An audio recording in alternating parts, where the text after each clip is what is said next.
चलिए आज हम बीटीसी का प्रश्नावली 4.1 का 2 का पहला हिसाब को सोल्व करते हैं, जिसमें लिखा हुआ है कि एक आयताकार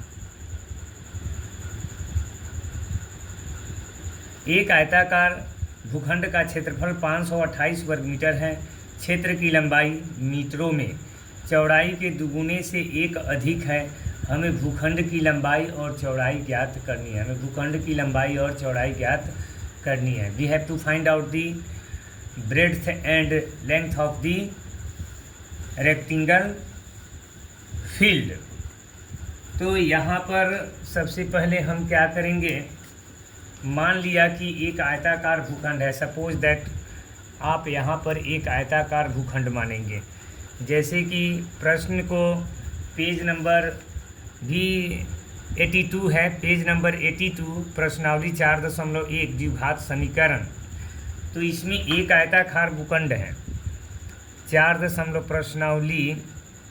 प्रश्नावली 4.1 यहाँ 2 का पहला हिसाब कर रहा है। एक आयताकार भूखंड है। क्षेत्र की लंबाई, यह लंबाई जो है, चौड़ाई ये हो गया चौड़ाई।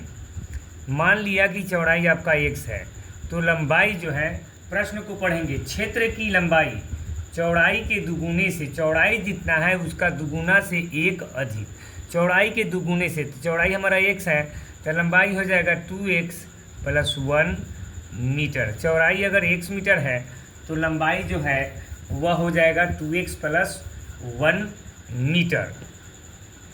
और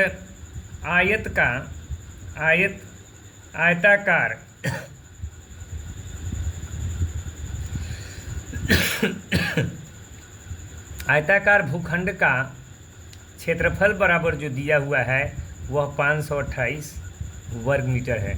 इसका एरिया जो है वो 528 वर्ग मीटर है। 528 वर्ग मीटर है। तो आप सभी जानते हैं कि आयत का क्षेत्रफल बराबर, चूँकि आयत का क्षेत्रफल बराबर होता है लंबाई गुने चौड़ाई। तो यहाँ पर आपका 528 बराबर लंबाई गुने चौड़ाई, लंबाई आपका 2x + 1 गुना x, यानी 528 बराबर 2x का गुना x से होगा 2x², 1 का गुना x से x होगा, या 2x² + x - 528 बराबर 0। अब यहाँ क्या करेंगे, a = 2 होगा, b = 1 होगा, c = -528 होगा। चूँकि d = b² - 4ac डिस्क्रिमिनेंट यानी विवेचक, तो b² - 4ac, 1 का होल स्क्वायर -4 गुना a का मान 2 और c का मान -528, यहाँ 1 और ये माइनस प्लस हो गया। 4 दूना 8, 8 28 64 के 4, हाथ में 6, ये 8 हो चुका है। 4 दूना 8, 8 दूना 16, 16 6 22, 16 6 22 का 2, हाथ में 2, फिर 8 हो चुका है दोनों, तो 8 में 40 से 2 42, ये दोनों मिल करके हो जाएगा आपका 4225। तो वैल्यू ऑफ d = आपका आ गया 4225 मीटर नहीं, 4225 आ गया। d का मान कितना आ गया, 4225। चूँकि x बराबर होता है -b ± √d/2 × a। यहाँ पर क्या करेंगे, अब यहाँ पर b का मान कितना है, 1 है, तो -1 ± √4225/2 गुना a का मान आपका 2 है। अब यहाँ पर ध्यान दीजिएगा, 4225 -1 ± 4225 है। 4225 का यहाँ पर वर्गमूल निकलेगा। 4225 का वर्गमूल आपका देखिए, ये जोड़ा लग गया तो 6 6 1 36, 12 में से 6 हो गया 6, ये कट गया, 6 यहाँ आएगा, 6 6 12 के 2, 6 6 12 और यहाँ पर 2 5 आएगा तो 5 से आएगा 50 25, 12 25 60 2 62, यानी 4225 का वर्गमूल आपका 65 आ गया। 4225 का वर्गमूल जो है वह 65 आ गया। तो यहाँ पर क्या करेंगे, ये आपका 65 प्लस माइनस 65 बता 2 दूना 4, 2 दूना 4। अब इसको क्या करेंगे, -1 प्लस 65 बटा 4 और एक बार हो जाएगा -1 और -65 बटा 4।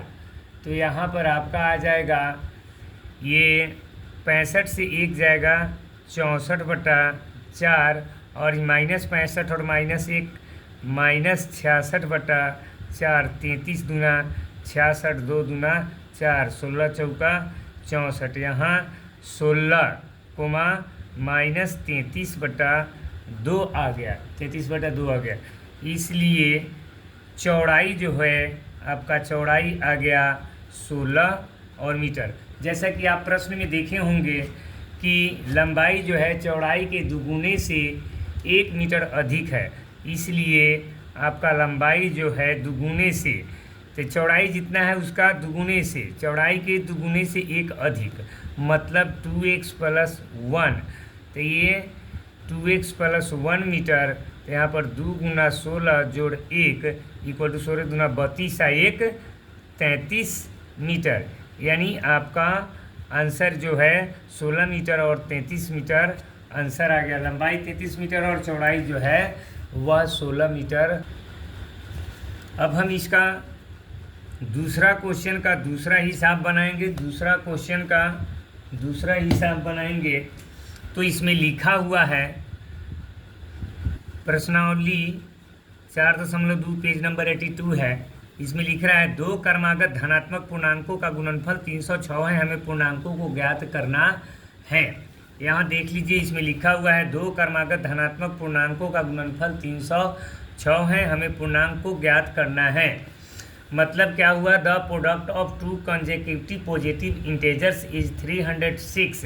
We have to find the integers, we have to find the integers. सबसे पहले करना क्या है, माना कि पहली क्रमागत धन पूर्णांक बराबर x, दूसरी क्रमागत धन पूर्णांक बराबर x + 1। तो इसमें बोल रहा है 2 क्रमागत धनात्मक पूर्णांकों का गुणनफल 306 है। प्रश्नानुसार इसको क्या करना है, 2 क्रमागत धनात्मक पूर्णांकों का गुणनफल, तो इस दोनों को हम क्या करेंगे, गुना करेंगे और गुणनफल प्रोडक्ट ज्ञात करेंगे। 306 है तो x × x + 1 = 306।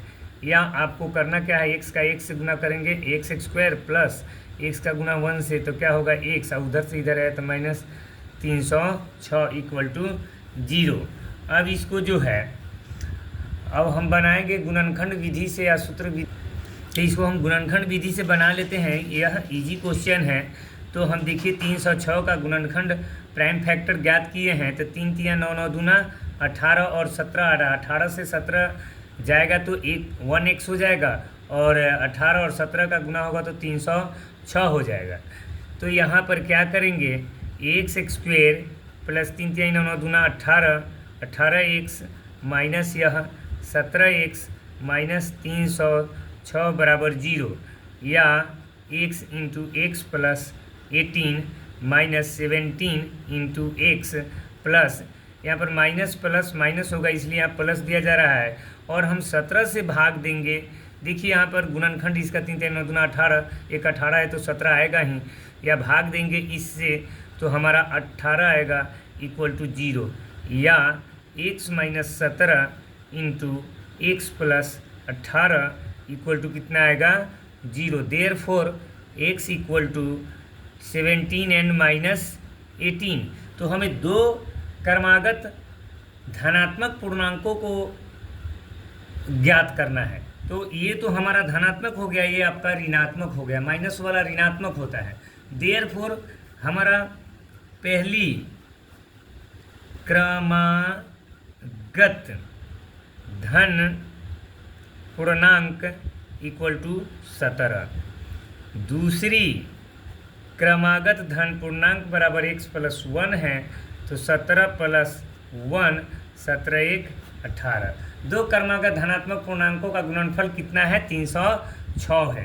तो आइए हम यहाँ पर इसका जांच कर लेते हैं कि हमारा गुणनफल 306 है कि नहीं है। पहली 17, दूसरी 18, तो 17 गुना 18, 17 8 136 आता है, 36 का 6 हाथ में 13, तो 17 इकाई 17, 17 13 कितना आता है? 30, यानी 306 हो गया प्रोडक्ट इसका। ये जो है 306 हो गया प्रोडक्ट। आप देख रहे होंगे प्रोडक्ट 306 है। इसका गुणनफल जो है दो संख्याओं का। अब हम दो का तीसरा हिसाब सॉल्व करेंगे। इसमें लिखा हुआ है रोहन की माँ उससे 26 वर्ष बड़ी है। उनकी आयु का गुणनफल अब से 3 वर्ष पश्चात 360 हो जाएगी। हमें रोहन की वर्तमान आयु ज्ञात करनी है। तो सबसे पहले इसको लिखा हुआ है Rohan's mother is 26 years older than him. The product of their age will be 360 after 3 years from now. We have to find Rohan's present age, यानी रोहन की हमें वर्तमान उम्र को पता करना है। रोहन की माँ रोहन से 26 वर्ष बड़ी है। यहाँ पर लिखेंगे माना कि रोहन की वर्तमान आयु बराबर 1 वर्ष हो जाएगा, 1 वर्ष। रोहन की माँ की वर्तमान आयु इससे जो है 26 वर्ष बड़ी इसकी माँ है, तो x प्लस 26 ईयर्स। तो प्रश्नानुसार 3 वर्ष पश्चात उनकी उम्रों का गुणनफल, 3 वर्ष पश्चात ही ना कह रहा है, 3 वर्ष पश्चात उनकी आयु का गुणनफल 360 हो जाएगी अब से 3 वर्ष पश्चात। तो अभी तो उसका रोहन का वर्तमान x है और इसका x प्लस 26 है। 3 वर्ष बाद तो दोनों में 3 वर्ष जुड़ जाएगा, तो x plus 3 into x plus 26 plus 3 equal to आपका हो जाएगा 360। तो x plus 3 into x plus 26 30 3 29 बराबर 360।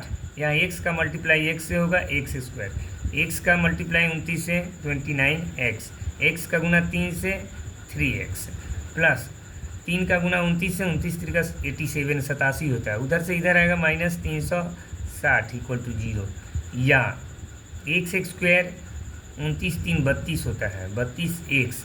अब हम 360 से 87 ले जाएंगे, 10 से 7 गया 3, ये बच गया 5, 15 से 8 गया 7, ये बच गया 2, यानी minus 273 equal to 0।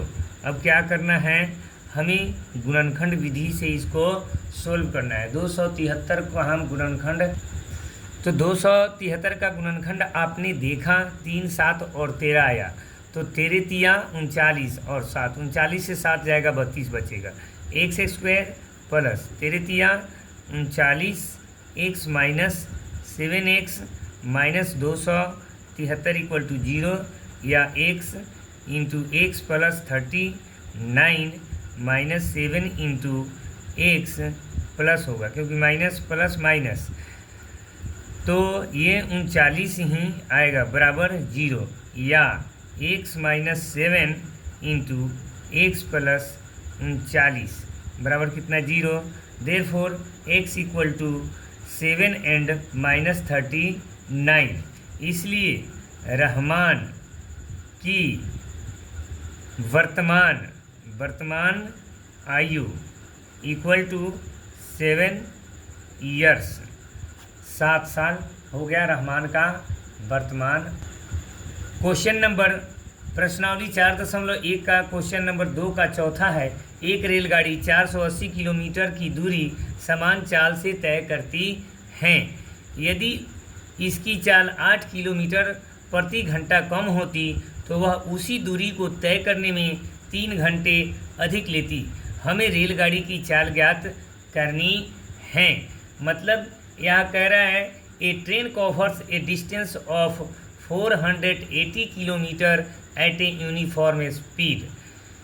If its speed was 8 km per hour less, it would have taken 3 hours more to cover this distance. We have to find the speed of the train. We have to find out the speed of the train. यहाँ लिखा हुआ है हमें रेलगाड़ी की चाल ज्ञात करनी है। We have to find out the speed of the train. तो यहाँ पर आपको मानना पड़ेगा, माना कि रेल गाड़ी की चाल बराबर 1 किलोमीटर प्रति घंटा। दूरी कितना है? 480 किलोमीटर है। इसलिए 480 किलोमीटर दूरी को तय करने में कितना समय लगा? तो समय निकालने का सूत्र होता है दूरी बटा 4। तो दूरी जो है हमारा 480 बटा कितना हो गया? 4x। इसको हम घंटा यहाँ लिख देंगे। आपका 480 बटा x जो है क्या हो गया? यह घंटा हो गया। पुनः प्रश्न से यदि रेलगाड़ी की चाल 8 किलोमीटर प्रति घंटा कम होती, यदि इसकी चाल 8 किलोमीटर प्रति घंटा कम होती तो वह उसी दूरी को तय करने में 3 घंटे अधिक लेती। आपको पता है कि अगर ट्रेन की चाल कम कर दी जाएगी तो समय अधिक लगेगा ही। इसलिए रेलगाड़ी की नई चाल बराबर रेलगाड़ी की नई चाल, या आप कहिए बदली चाल। रेलगाड़ी की नई चाल बराबर x माइनस 8 किलोमीटर प्रति घंटा। जो चाल पहले x किलोमीटर प्रति घंटा था उस चाल में से हमको 8 किलोमीटर प्रति घंटा कम कर देंगे तो यहाँ पर दूरी उतना ही रहेगा। इसलिए समय बराबर जो है दूरी बटा चाल होता है तो 480 बटा x माइनस 8 यानी कि घंटा आ जाएगा। अब यहाँ पर लिखेंगे प्रश्नानुसार यानी एक रेलगाड़ी 480 किलोमीटर की दूरी समान चाल से तय करती है। अब यहाँ से हम पढ़ेंगे यदि इसकी चाल 8 किलोमीटर प्रति घंटा कम होती, इसमें जो समय लगा है उस समय को लिखेंगे कितना? 480 बटा x माइनस 8 जो है इक्वल टू पहले जो समय लगा है उससे 3 घंटा अधिक समय लगेगा। तो पहले हमारा समय लगा था 480 बटा x प्लस 3 घंटे अधिक समय लगेंगे। तो यहाँ पर क्या करेंगे? 480 बटा x माइनस 8 उधर से इधर आया, 480 बटा x इक्वल टू कितना कर देंगे? 3। अब यहाँ पर एलसीएम लेंगे इस दोनों का तो x माइनस 8 इंटू एक्स आ गया, तो ये भाग दिया जाता है, इससे ये कट जाएगा। तो x का गुना 480 से तो 480 इंटू एक्स माइनस, अब ये 480 का मल्टीप्लाई विथ x से x कट जाएगा तो x माइनस 8 बचेगा, तो x माइनस 8 यहाँ आएगा इक्वल टू 3। नॉर्मल चीज़ है ये 480 x माइनस 480 का गुना इसके साथ 480 x और माइनस माइनस प्लस होगा, 0 के 0, 8 28 64 के 4 हाथ में 6, 8 चौका 32 और 6 38 और 40 हुआ। अब मल्टीप्लाई x का गुना x से x स्क्वायर और 8 का गुना x से माइनस 8x इक्वल टू 3। या 480 से 480 कट गया, ये माइनस है और ये प्लस है, तो हमारा बच गया ऊपर कितना? 38 और 40। चलिए x स्क्वायर का गुना 3 से 3x स्क्वायर, या एक काम करते हैं यहाँ पर 1 रख दीजिए, इसको अभी हम 3800 40 ही रखते हैं। 3840 बटा एक्स स्क्वायर माइनस 8x बराबर 3/1 कर दिए। 3 इकाई 3, 3 से 1 कट जाने वाला, 8 3 11 4 15 है, इसलिए 3 से, तो 3 इकाई 3, 3 दूना 6, 3 8 24, 1280। ये आपका हो गया 1280 बटा एक्स स्क्वायर माइनस 8x बराबर 1/1। अब हम 1/1 जो आ गया 1/1, तो इसका एक्स स्क्वायर माइनस 8 का गुना 1 से करेंगे, एक्स स्क्वायर माइनस 8x, और ये 1280 का गुना 1 से होगा, तो बराबर में 1280 जो कि इधर आएगा, तो माइनस 1280 इक्वल टू क्या हो जाएगा 0। 1280 इक्वल टू 0। अब क्या करेंगे, a बराबर 1, b बराबर -8 और c बराबर -1280 आएगा। तो आप जानते हैं कि d बराबर क्या होता है, चूँकि d equal to B square minus 4ac होता है, बी स्क्वायर माइनस 4ac होता है। तो b का मान, value of b equal to 8 है, तो यहाँ पर -8 का होल स्क्वायर माइनस 4, a का मान जो है वह 1 है, और c का मान जो है -1280 है, 1280 है। जैसा कि आप यहाँ एक बार देख लीजिए, a का मान 1, b का मान -8, c का मान -1280 है। तो यहाँ पर क्या करेंगे, तो इसका मल्टीप्लाई किए तो आप 5120 देख लिए। 5120 में हम जोड़ देंगे 64, 4 के 4, 6 2 8, 5184 आ गया। d का मान 5184 आ गया, इसलिए x बराबर -b प्लस माइनस √d बटा 2 इंटू a।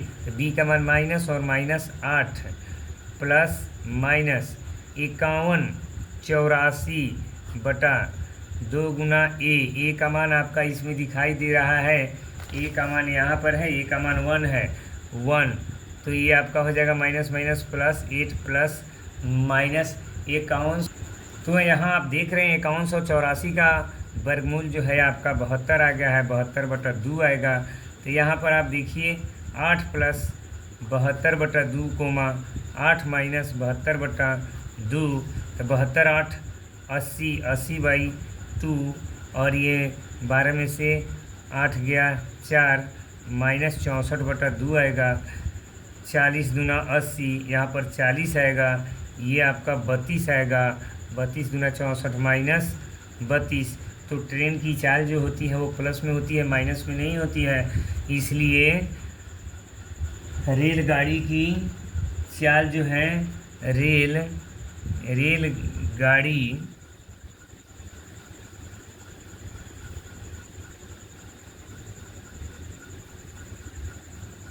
रेलगाड़ी की चाल जो है वह 40 किलोमीटर प्रति घंटा है। तो हमें रेलगाड़ी की चाल ज्ञात करनी थी, रेलगाड़ी की चाल हम ज्ञात कर दिए।